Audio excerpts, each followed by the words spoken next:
nating gawin para sa ikauunlad ng ating pagiging guro. Ang susunod nating tagapanayam ay tagapagsalita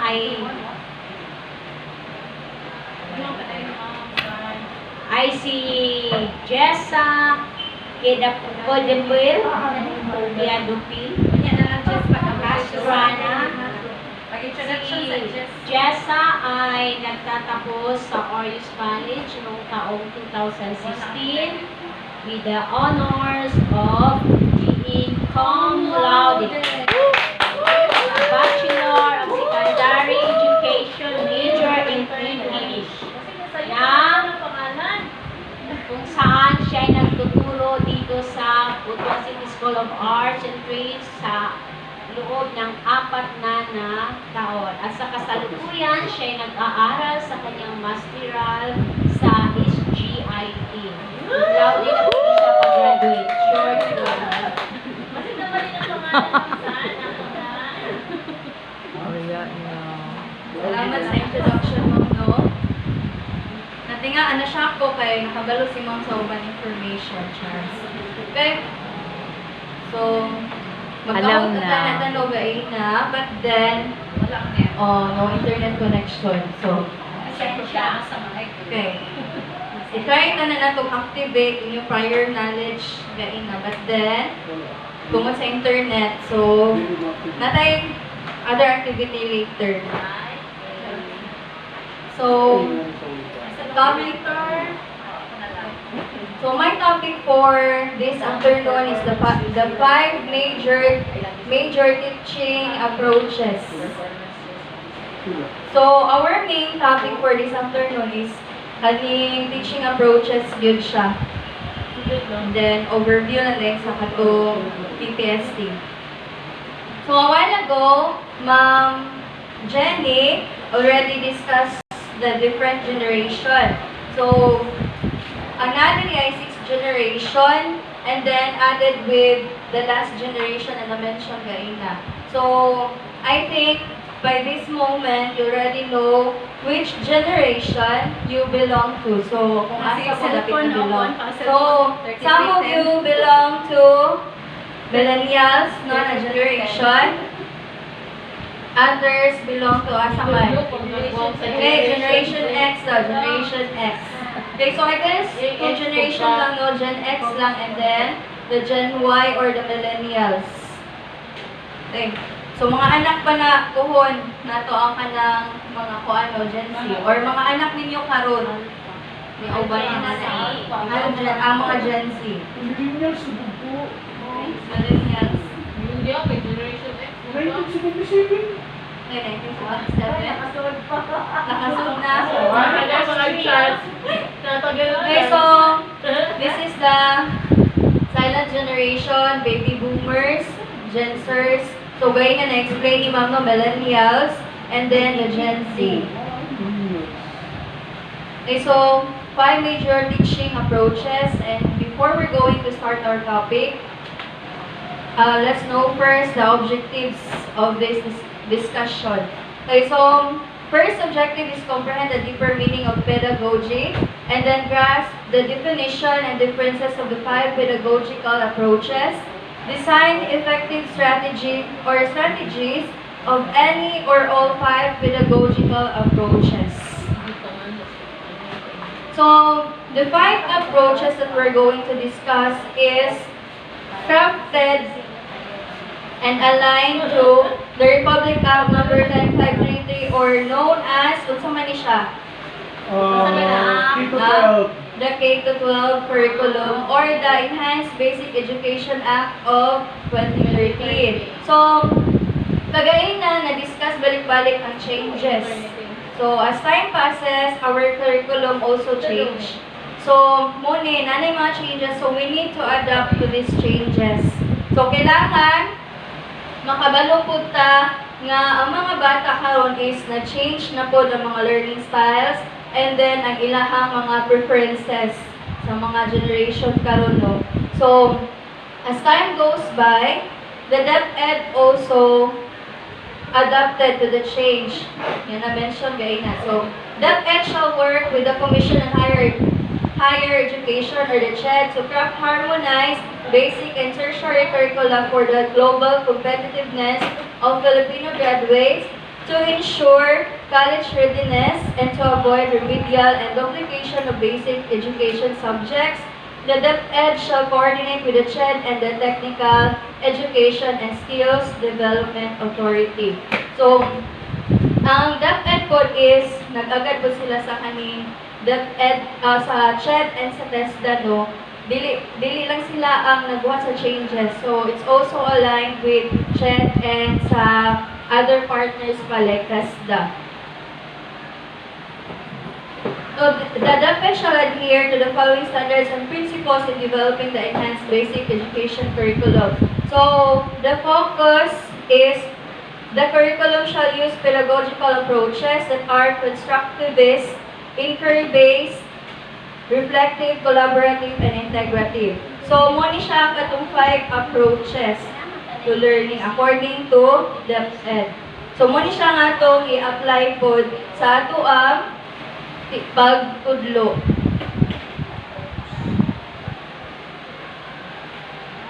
So, when you hear the word pedagogy, unsay nasa inyong mind or unsay definition sa pedagogy? Okay? Yes? Okay. So, strategy, methodology, teaching styles, what else? Okay, ayan. Practices or methods. Okay, practices, methods. Okay, so, tanaw na ito kung masulot inyong answer. So, pedagogy is the rules and principles. So, naging yung principles, and then effective and efficient activities, so that could be strategies, and then which lead to learning. So, that's according to Pritchard and Woolard 2010. So, it's a term that refers to the method of how teachers teach in theory and in practice. So, na theory, na ko'y practice na na-mention gaina. Then, formed by an educator's teaching beliefs and concerns the interplay between culture and different ways to learn. Okay, so, connected din siya sa changes. So, our culture changes and also the way of learning. Then, the study of teaching approaches and how they affect learners. So, na-mention ko gayon ang approaches. Now, naka-mention of teaching approach gaina. So, what do you mean by teaching approach? Recalling ni siya ha sa atong mga kuan sa una. Nagian sa college, no? Sige, approach. O sige, naigingon si Louie. Ano ko? Ninakagis. Isulting answer. Bingon ko, wala pinagyan sa college. Wala nagagyan sa college. Okay. O, kuan man ni siya, kaning accelerated. Sir Vincent. Teaching approach. Approaches like learning by doing something like that, something like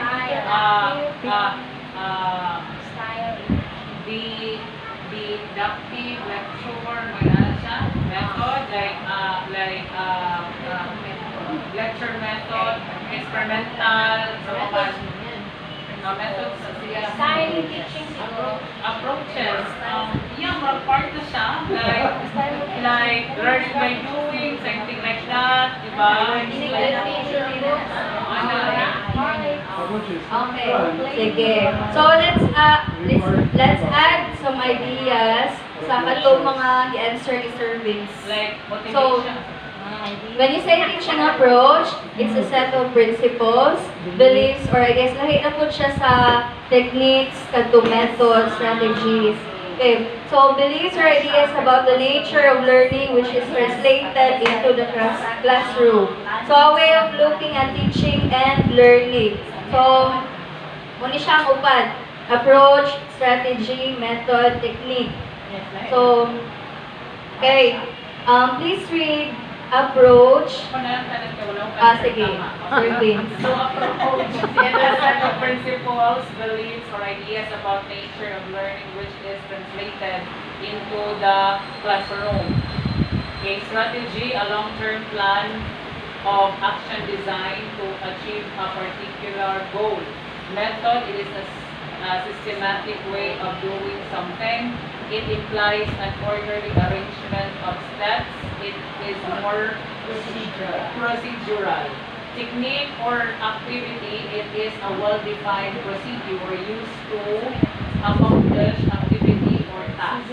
Okay. So, ang approach is kinatibukan siya, okay, on how to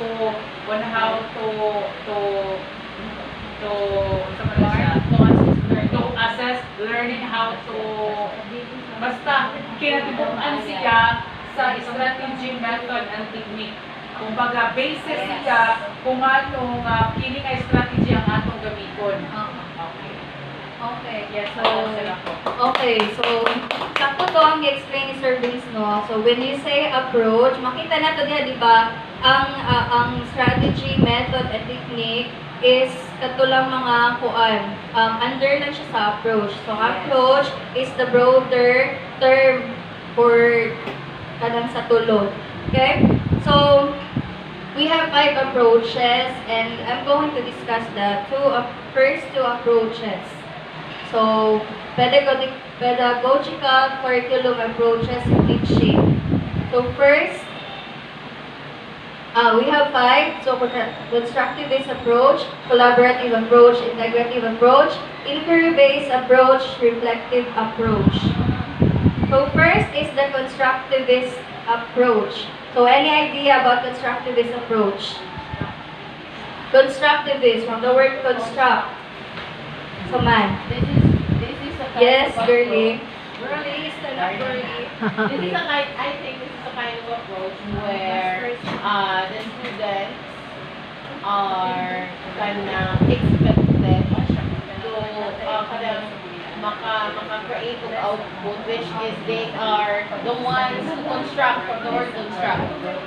That is being assisted or assisted by the teacher. Okay, so very good. So, from the word construct, meaning you were able to construct new ideas, okay, from your prior knowledge. So, nag-construct, so pasabot, new ideas were crafted. Okay. So, it believes that learners construct their own understanding of the world around them based on experience as they live and grow. So, ang mga bata mismo mo discover, and then they are the ones who experience, learn, and then give product to their learning. So, children select and transform information from past and current knowledge and experience into new personal knowledge and understanding. So, gamit nila prior knowledge, pag ma-activate na nila ng prior knowledge, of course, ma-connect nila ang ilahang new ideas sa ilang prior knowledge. So, they will be able to come up with a more productive na kaning mga activities, no? Okay, allows learners to be active in the process of constructing meaning and knowledge rather than passively receiving information. So, like what I mentioned, they are the ones who will discover. So, the teachers will just facilitate. Okay, dili sila ang hatag sa information. Kaya kung sila ang hatag sa information tanan, ang learners are just passive. So, kuan lang sila, receivers of information. Dili sila maka-create sa ilahang own ideas. So, constructivist classrooms focus on building on what students already know. So, importante nga, i-activate yun ang prior knowledge ng mga bata, and then, it is student-centered. So, it focuses on the students. Student-centered because ang bata man yun mismo ang murag malihok tanan sa classroom. Oh, and then, ang bata tanan ang mo-work, and then, ang teacher is just the one who will guide. Oh, facilitator lang ang teacher. Okay, so the role of the teacher is to influence or create motivating conditions for students, take responsibility for creating problem situations, foster acquisition and retrieval of prior knowledge, then create the process of learning and not the product of learning. So, we have two words na put here, process and product. Okay, what's the difference of process and product? Kaya activate na po nato yung prior knowledge sa college, no? Process and product. When we say process, Okay, product versus process. Let's do different things, di ba? Okay. Yes, ma'am. Okay, any idea? when we Okay, say sige, Irish. Ah, sige, girly. Idea si girly. Sige na, Master Ross. Okay, when we girly. say Master Rouse, product, yeah. no, from the word product, it means it is a result, no, from the process that is being made, no. Kung walang proseso, walang product. Okay, Yes. very good. So, klaro kayo, when we say product, or it's a Very clear explanation. okay, the actual output that is produced and then processed, the learning that takes place during the lesson. Si Ma'am Pino daw. Click daw ka Ma'am Pino. Okay, so constructivist activities. So, some of the activities or teaching strategies that you can use in a classroom when you're going to use the constructivist approach. So, one is experimentation. So, of course, experimentation, so it's more on experiments. So, students individually perform an experiment and then come together as a class to discuss the results. Okay, then, kasi may mga examples sa experiments nga pwede mabuhat in the classroom. May ka na sa science na subject. Okay, science subjects kasagaran, no? Okay, one is the investigatory project. Okay. Then, next is research projects. So, students research a topic and then present their findings to the class. Dahil senior high grade 11. Okay. Their Mm. paper. Pero nag-start sila grade 10, nasa grade 10. Ay, dili pa lang siya, ano no, overall na parts. Parts. Sa Pilipino kayo pamana kong papel. Their paper. Okay. Then next is field trips. So, siguro tanan sa naka-experience mag-field trip, no? Yes. Eh, Yes. bisan, dili na school-related, field trip gihapon. Okay. Then, children visits to an outside area of the normal classroom. So, para di po ma-board ang mga bata, we need to use this activity para po, di ba, ang mga bata, dili na mapura sa classroom. Kaya naragin sila sa classroom per minute, input. So, they need also to go out and then explore outside the classroom. So, kasagaran ani, so basta field trip is going to museum gid na ang kuan. Kasagaran no, museum or mga historical places. Oh. Okay, the next is films or anang film viewing or film showing. So, constructivist gapon na siya and then class discussions. Okay. So, next we have the second approach, the collaborative approach. So, nagyan po tayo keyword. Collaborative, so collaborate, it means It means working together. okay, working together as a group, no, as a team. Okay, yes. Grabe ka bright. Okay, sa mga kuan, no? Okay, collaborative learning or CL is an educational approach to teaching and learning that involves group of learners working together to solve a problem, complete a task, or create a product. So, it's more on group activities, group tasks. Okay, solving a problem together. Wala may internet na lang. Ikikunin kita sa faculty. So, it's an educational approach which aims to organize classroom activities into academic and social learning experience. And students work together in small groups and learn through interaction with each other while the teacher coaches the process. Okay, so, ang mga estudyante, tagaan ni mo og chance nga mag-share og ideas nga sila-sila lang. Okay, so the teacher will just mag-stroll around the teacher and then mag-monitor lang sa mga gipang-share sa students. Okay? So it involves children participation in small group learning activities that promote positive interaction. And it's a technique that allows students to learn from each other and gain important interpersonal skills. So, it's more on social skills kay syempre makig-collaborate man ka sa imong mga kaubay, sa mga classmates, no?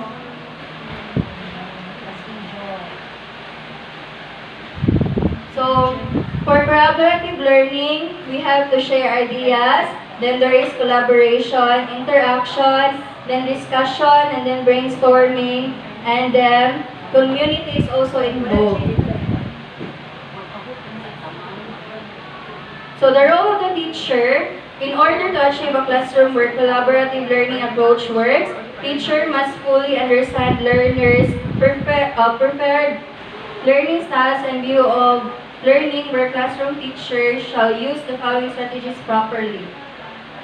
Okay, so mga collaborative activities. First is online collaborative learning. So we use this now that we have online class, no? So brainstorming to different online platforms. So Zoom, Messenger, Google Meet, and other online platforms. Okay, so jigsaw method. So we can use this one also. Tagana kung tag-isa-isa ka part ang student, aning burag puzzle, or pwede po siya maghatag ka buo na puzzle and then na sila answer ang yung question to form something as a whole. Okay, so muna siya jigsaw method. Mar siya jigsaw puzzle. Next is think, pair, share. So, step 1, you need to think. So, begin with a specific question and give students time to individually think about an answer and document the responses on their own, either written or in pictures. Then pair. Students now get into pairs and then ask students to share what they came up with their partners and discuss. Then share. For this part, come back together as a class and have a whole class discussion. So that's think, pair, and share. Next is peer teaching. So we have 4 types. So one way peer teaching, whereas the child with some kind of disability will remain passive. So this way of peer teaching provides only the trained tutor to teach. Okay, and then whereas a child with some kind of disability will remain passive. So katuning applicable ni siya sa katong mga children nga na siya needs, no? Okay, different needs. Okay, katong mga disability. The next is duplex or reciprocal peer teaching. So two-way or bi-directional teaching process where a student with disability is paired with a student without disability. Okay, so ang disabled child is paired with katong child na walay disability. So, may siya duplex or reciprocal peer teaching. Next is class-wide peer teaching. This methodology of teaching involves grouping the entire class into pairs and peers mentoring each other by giving prompts, error correction, and helping each other. So, ang tibong klase na-group into pairs or di-grupo-grupo ba siya para mag-mentor to each other. And the next is, diba, nagamit pa na sa una diri pag-abot mo sa bisisat, naka-kuan na nga strategy na ang katong mga honor students, kitagaan sila katong mga tutoran nila, katong mga tabangunon nga mga bata. Okay, and then, ilang tudluan until yung tabangan nila na makapasar. Makapasar, bagsak. Oo. Ay, no? So, kuan lang, kaning nasa teacher ang paghatag sa kaning reward pa sa bata kung if ever mapasar tong katong yung itudluan or kung sa imuhang kaning terms, no, or conditions nimo kung if ever mabagsak gihapon ang yung itudluan. And then, we have crisscross or cross-gauge peer tutoring. So, katuning mga nag-handle of multi-grade levels, nga ang katong grade 1 ba, matudlo sa grade 3, grade 3, matudlo sa kuan, mag-mentoring sila. And then, we have snowballing. So, learners discuss something or investigate together in pairs. So, kung mapansin niyo sa snowball, di ba, mag-una ka form o gagmay nga snowballs, and then imo siyang i-combine together para mudako hangtod sa makakuan na ka, makabuild ka o kaning tawag aning snowman, something. Okay, so same ra gihapon nga process. So mag-start sila pairs, and then i-grupo na po nimo sila into 4, and then ang katong 4 mo join na po og another group na 4 hangtod sa ang whole na class maka-share na sa ilang ideas. Okay, next, rainbowing.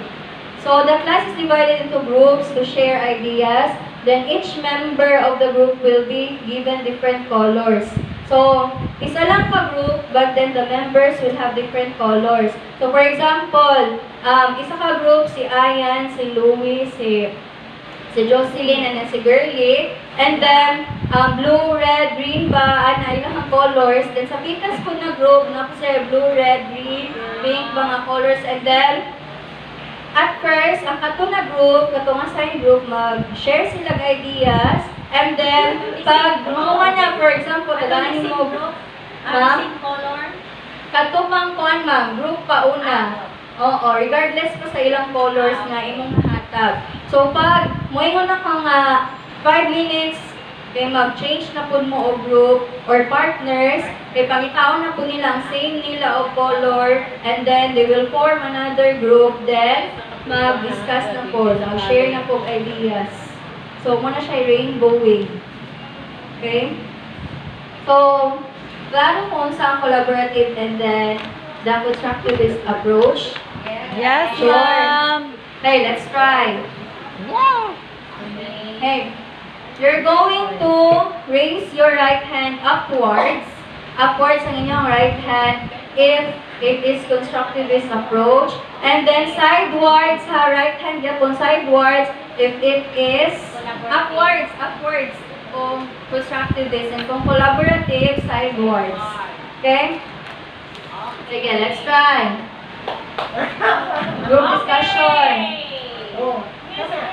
Constructivist, collaborative. Collaborative. Ha? Side. Side.